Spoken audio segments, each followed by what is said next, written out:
July 29th, 2009. A Las Vegas casino floor. A young man drops into a seat at a blackjack table looking like a rich kid who's had too much to drink. The shirt is too loud. He's slouched. His bets jump around, big, then small, then big again. Everyone who looks at him sees the same thing, another fool with money to lose. But in fact, he isn't drunk, he isn't rich, and he isn't gambling. He's tracking every card off the dealer's hand, running a count in his head while he laughs at nothing and lifts a drink he never actually sips. The slouch is a costume. The reckless bets are bait. A few feet away, pretending not to know him, are people watching every hand. This was never one man against the house. It's an operation. A team of young Christians, kids out of church groups and Bible camps, had spent years building one of the strangest blackjack crews in the country. Investors, managers, fake names, hidden bankrolls, players flying between cities with thousands of dollars taped under their clothes. No marked cards, no bribed dealers, no rigged machines. They were beating the casino with its own game, inside the rules, and by 2009, they'd already taken millions. But tonight feels different. The cameras are paying attention. The pit boss keeps drifting back toward the table. The bankroll is stretched thin, and the kid in the loud shirt knows one slip could end everything. The casinos aren't dealing with lucky tourists anymore. They know the team exists, and now they're hunting it.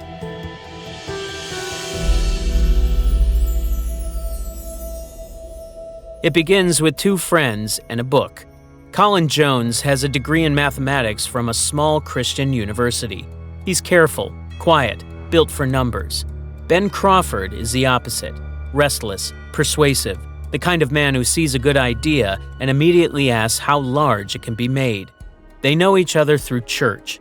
One day, Ben hands Colin a book about beating blackjack. The claim inside sounds like a con. Casinos are not unbeatable. Blackjack has a flaw the other games do not. The cards have a memory. Every card dealt and discarded changes what remains in the shoe. When the low cards are gone and the shoe is heavy with tens and aces, the odds shift toward the player. Track that shift. Bet large when it favors you. Bet small the rest of the time. Over enough hands, the house edge does not shrink. It reverses. No cheating, no machines, no bribes, only attention. Most people at a blackjack table run on instinct. They guess. They chase a feeling about the next card. Colin looks at the same table and sees arithmetic. Ben looks at it and sees a company. They train, not as a hobby, obsessively. They drill the count until it runs on its own in the back of the mind. They practice through noise, through distraction, through someone talking in their ear. They run simulations. They test each other. They study every mistake until it stops happening. And once they can do it for real, Ben's question will not go away. Why stay two men? They have something most counters never get, a network of people who already trust each other before money is ever mentioned. Church friends, small groups, Bible camp connections, pastors. There is a problem. To most of those people, a casino is not a math puzzle. It's a sin. They were raised to see gambling as something close to evil, a machine built on addiction and ruined families, a place that takes rent money and grocery money from people who can't spare it. When Ben and Colin start talking blackjack, the first reaction is not excitement, it's suspicion. Their answer makes the whole thing possible. We're not gambling, they say. A gambler walks in blind and prays. We walk in with an edge and a plan. The casino built this game to bleed ordinary people. It stacked the rules. It set the odds. It wrapped the whole thing in free drinks and lights to keep the losers coming back. If disciplined believers can sit down and legally turn those rules against the house, that's not a sin. That's justice. They will rob the machine that robs everyone else.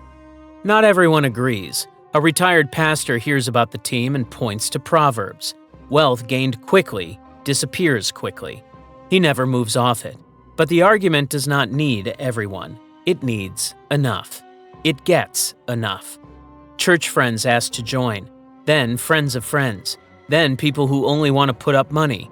Almost without deciding to, Ben and Colin are running something that looks less like a card game than a business.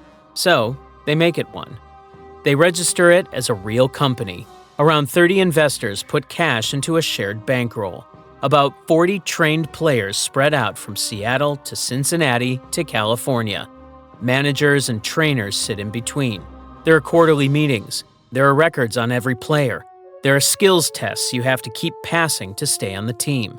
And there is one rule drilled into everyone until it becomes reflex. Every decision at the table has a business reason. How much to bet, when to leave, when to tip the dealer. No ego, no hunches, only the math. Given enough money and enough discipline, the math works. Not every night. That's the part outsiders never grasp. Even with a real edge, blackjack is brutal in the short run.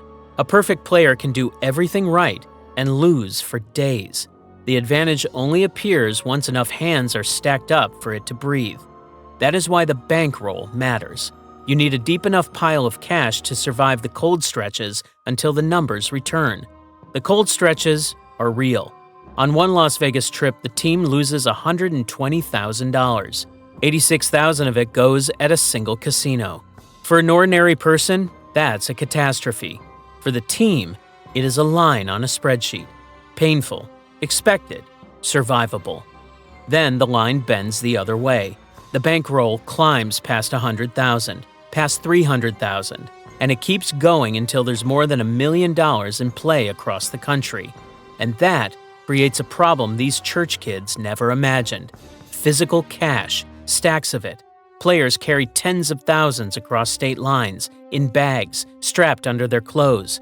One man loses $10,000 and later finds it inside a couch. Another time, a piece of the bankroll is seized in transit, and getting it back becomes a slow fight with the authorities. The wins scale, the losses scale, the cash scales. So does the attention. Because casinos hate winners, not the lucky tourist who hits the jackpot and screams. He is free advertising. A small win is entertainment. A random win is the cost of doing business. What a casino cannot tolerate is a person who wins on purpose, again and again, because that person is proof the game has a crack in it, and the floor is built to find him.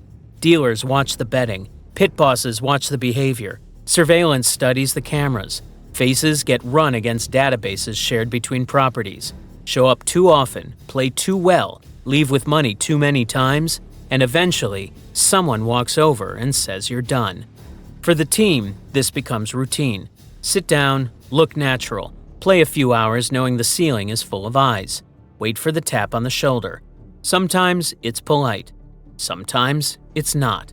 And the maddening part is that all of it is legal.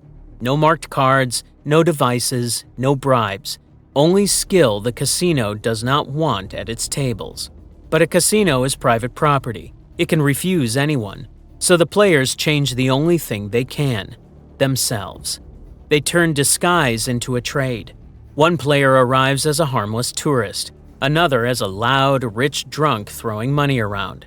Ben works a floor dressed as a goth, another night as an MIT student, another night as a Republican with a small elephant on his hat, a costume built to explain why a young man has so much cash and tips so badly.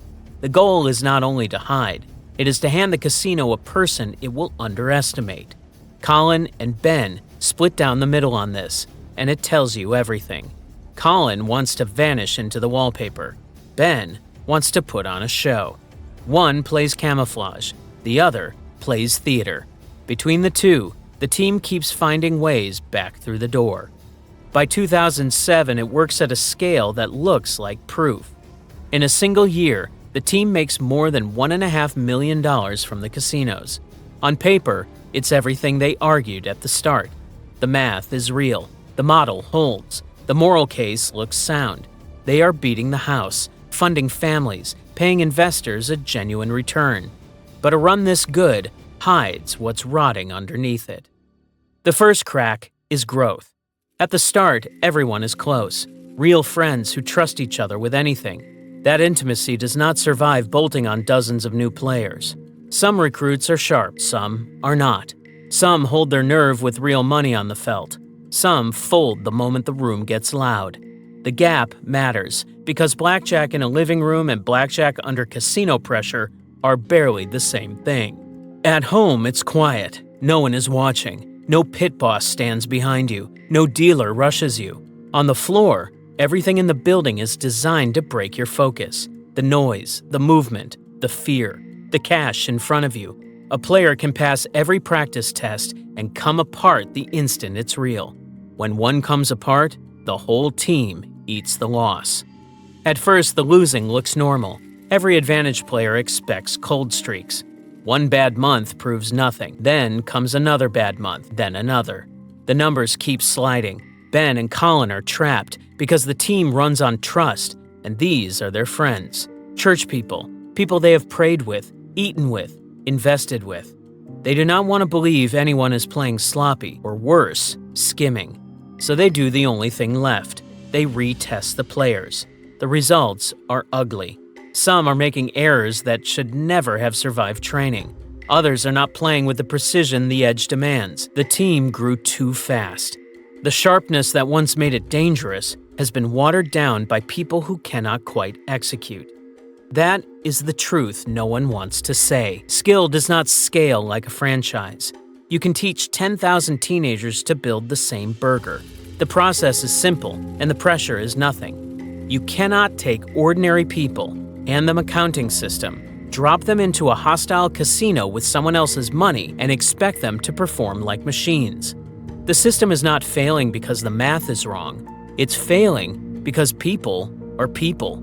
Some get tired, some get scared, some play badly, and maybe a few are not honest. In a group built entirely on trust, even the suspicion of dishonesty is enough to poison the room. So the team starts coming apart from the inside. People point fingers. Some ask whether outsiders should ever have been let in. Some ask whether the group has drifted from whatever it was supposed to be. One of the most devout members becomes convinced certain players are stealing and says the suspicion came to him in prayer. And there, the story stops being about blackjack. The question is no longer who's losing the money. It is who are we? A faith-minded group beating an exploitative industry, business, a pack of professional gamblers in costumes, the same people who started this in church circles years ago? Or people the money has quietly rewired? For Mark Treyas, one of the managers, the question gets too loud to ignore. At the start, the mission felt electric. Beat the casino, help families, use your mind, win clean. The thrill wears down into something grayer. Endless travel, constant pressure, bags of cash, low-grade paranoia, the same grinding loop of walking into another casino, hoping not to be recognized, hoping the night does not gut the bankroll further. Slowly, Mark comes to feel that a life built on taking money from casinos is not enough. Not because the casinos are innocent, because winning money and building something that matters turn out to be two different things. He walks away. Others drift off in their own ways. The team thins out. The thing that once felt unstoppable is held together by fewer people, more caution, and a creeping sense that the best days are gone. By the end, the founders are back where they began, at the table, themselves, the business riding on one stretch of cards. On one of those late weekends, a session opens with Colin down $24,000 in 2 hours. They have survived worse swings and they know it, but it doesn't feel like an adventure anymore. It feels like the end of one. Ben catches himself thinking about home, about his family, about the time he poured into this, and whether any of it was brave or necessary or just a long and expensive way to stay stressed. Then, the way it always does when the math is given room, the weekend turns. The hole fills back in, and then some. They walk out well ahead. A few years earlier, the result would have had them celebrating like they conquered the world. Now, it feels like nothing. Because a good weekend does not fix the real problem. And the real problem was never one bad trip, it's the future. The casinos know their faces. The players are running out of rooms that will take them. The team is a burden to manage, and the emotional cost keeps climbing. And Colin, more than anyone, has a life outside the casino that has quietly become more important than anything inside it. A wife, children, finally enough money, and enough distance to see it clearly. The church team disbands in 2011, 6 years after it started. Over those years, it takes roughly $3.2 million from the casinos. Investors earn real returns. A few families make life-changing money. They prove the thing they set out to prove. Disciplined players, organized like a business, can beat one of the most powerful industries in the world at the one game where it can be done. They prove something harder, too. A system can be mathematically perfect and still collapse the moment it fills with human beings. Trust can build a company. Pressure can take it apart. Faith can justify a mission. Money will put its hands on every part of that faith and squeeze. Afterward, the members scatter into ordinary life. Some start companies. Mark goes into tutoring. Ben moves towards startups. Colin turns the one thing he is world-class at into a business. He teaches card counting now to anyone willing to do the work and runs boot camps in Las Vegas, the same city that used to throw him out. Their run is captured in a documentary, and the church team settles into something between a business case study, a theological argument, and a piece of American casino folklore. Most casino stories are about greed. This one starts with people working hard to convince themselves it's about something cleaner. They are not trying to be villains. They are not cheats. They are young, smart, ambitious, and certain they have found a loophole in a machine that usually flattens people like them. For a while, they're right. They walk in with church connections and borrowed bankrolls and trained minds. They beat the house. They walk out with millions. But the real opponent was never the casino. It was the weight of the money, the limits of trust, and the quiet, flat moment right after a win, when it lands on you that beating the system and escaping it are not the same thing.